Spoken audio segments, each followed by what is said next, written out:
je suis plutôt citoyen du monde, donc je viens un peu de nulle part. Pour les Italiens, je suis Maurizio. Pour les Roumains, je suis Maurice. Pour les Sénégalais, ils m'avaient donné le surnom de poivre et sel à cause de la couleur de mes cheveux. Sinon, je me sens bien dans certains pays, j'ai l'impression d'être chez moi. Quand j'ai débarqué en Roumanie, j'avais l'impression de repartir dans l'enfance et que j'étais chez mes grands-parents.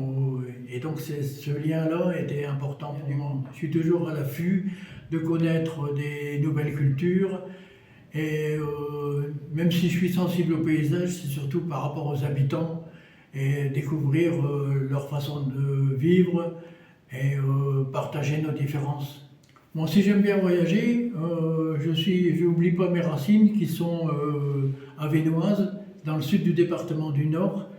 Et je suis né dans un petit village qui est proche du Leucateau-Cambrésis, qui était la ville de Matisse, et de Bohain en Vermandois, où Matisse a passé son enfance. Une de mes premières expositions que j'ai visitées, je devais avoir 8-10 ans, c'est mon père qui m'avait emmené voir le musée Matisse qui venait d'être créé à Leucateau-Cambrésis. Et ça m'avait beaucoup frappé, c'est un peu ce qui a été un petit peu à l'origine de ma vocation de peintre.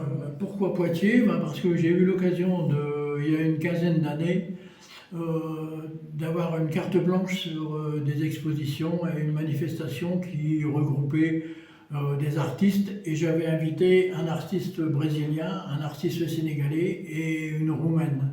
On a partagé nos expositions et partagé nos façons, nos pratiques, nos façons de voir les choses, de parler de peinture à Poitiers. Et donc j'ai conservé un lien très très fort avec Poitiers. Et puis je sais aussi que Poitiers, par rapport à la Roumanie, a des relations très enrichissantes, généralement avec le jumelage avec IH. Poitiers, ça m'a paru judicieux de présenter des choses sur la Roumanie à Poitiers.